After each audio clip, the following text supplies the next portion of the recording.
आज हम अर्धसूत्री विभाजन या अर्धसूत्रण के बारे में पढ़ेंगे कि अर्धसूत्री विभाजन होता क्या है। ये सेल डिवीजन के अंतर्गत आता है, जिसको हम मियोसिस भी कहते हैं। क्या कहते हैं? मियोसिस। मियोसिस मतलब होता है अर्धसूत्री विभाजन। इसमें जो सेल होते हैं, कोशिका जो होते हैं, वो क्या हो जाते हैं? आधी हो जाती है, इसलिए इसको अर्धसूत्रण विभाजन कहा जाता है। ये कोशिका का विविध अध्ययन किया जाता है, जिसको हम क्या बोलते हैं?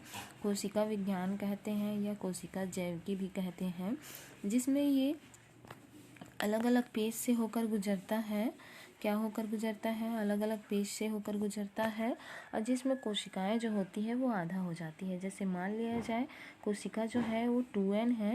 कौन सा कोशिका? मदर कोशिका। मातृ कोशिका जो है वो कितने हैं?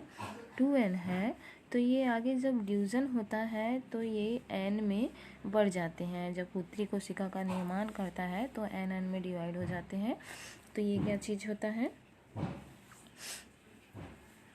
अर्धसूत्री विभाजन होता है। अर्धसूत्री विभाजन में हम देखते हैं अलग अलग फेज से होकर गुजरता है।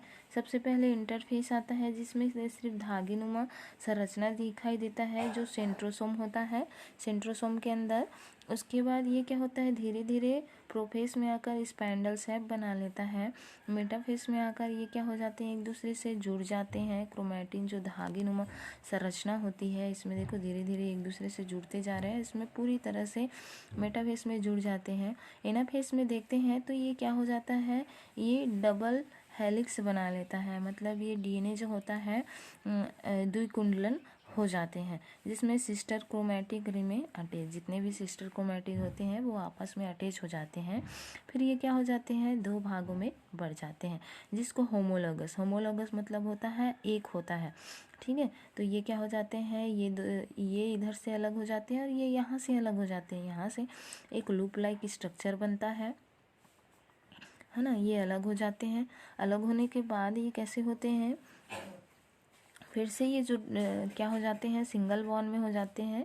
ये सिंगल डीएनए बन जाते हैं, और सिंगल डीएनए से फिर ये क्या बना लेते हैं? 4 डीएनए का निर्माण कर लेते हैं। 2 डीएनए से कितने डीएनए? 4 डीएनए। और ये 4 डीएनए फिर से लूप लाइक स्ट्रक्चर बनता है, और ये डीएनए अलग हो जाते हैं।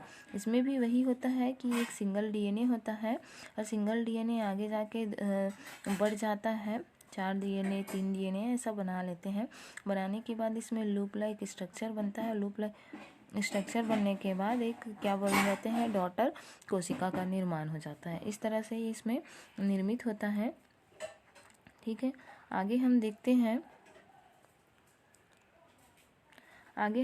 हैं कि यहाँ 2 चरणों में कंप्लीट होता है, ठीक है। कितने चरणों में ये देख लेते हैं पहले। अर्धसूत्री जो विभाजन होता है उसको फार्मर तथा मूरे ने क्या किए थे? मूरे ने इस प्रकार के विभाजन को नाम दिया है, मियोसिस नाम दिया है, जिसका अर्थ होता है कम होना। कम होना मतलब किस में कम होना? कोशिका में कमी आना। इसलिए इसे न्यूनीकरण विभाजन भी कहा जाता है। जो लैंगिक जनन करने वाले जो द्विगुणित जीवाणुओं में शुक्राणु हैं, अंडाणु हैं, नर तथा मादा के जो जनन कोशिकाएं होती हैं, उसी में पाया जाता है अर्धसूत्री विभाजन। यह क्रिया 2 चरणों में पूर्ण होती है। मिसोसिस बोला जाता है और मियोसिस में संपन्न होता है। मियोसिस में देखते हैं तो मियोसिस के फलस्वरूप जो गुणसूत्रों की संख्या आधी हो जाती है, परंतु गुणसूत्रों का विभाजन नहीं होता है, ठीक है। गुणसूत्रों की संख्या कैसे हो जाती है? आधी हो जाती है, पर गुणसूत्रों का विभाजन नहीं होता है। और देखते हैं हम इसमें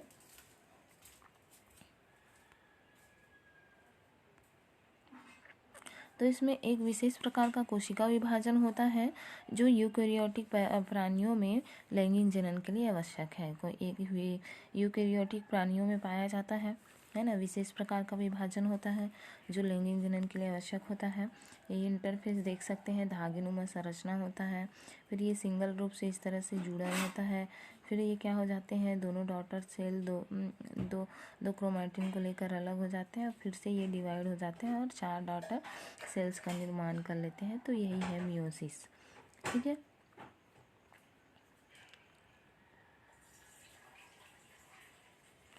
और देखते हैं इसमें अर्धसूत्रण द्वारा युग्मक कोशिकाएं पैदा लेती है। अर्धसूत्रण जैसे होता है तो युग्मक कोशिकाएं पैदा लेती है, और जो जंतु है और भूमि पर जितने भी उगने वाले पौधे सहित अधिकांश जीवधारियों में युग्मकों का अंड कोशिका और शुक्राणु कोशिका कहलाते हैं। ये क्या करते हैं, जैसे इसमें अर्धसूत्रण होता है, सेल डिवीजन होता है, तो उसकी जो कोशिका होती है वो आधी हो जाती है और कोशिका जैसे ही पैदा होती है तो जंतु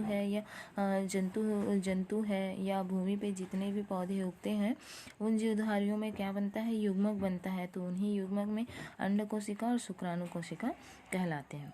जिन प्राणियों में द्विलिंगिंग पाया जाता है, मतलब डबल फर्टिलाइजेशन पाया जाता है, की प्रक्रिया की प्रचलित है क्रियाएं, जो प्रचलित है द्विलिंगिक प्रजनन की क्रियाएं जो प्रचलित है, वो अधिकांश जंतुओं में भी यही क्रियाएं पाई जाती है। कौन सा क्रियाएं पाई जाती है, अर्धसूत्रण की क्रियाएं पाई जाती है। ठीक है, इस तरह से ये होता है।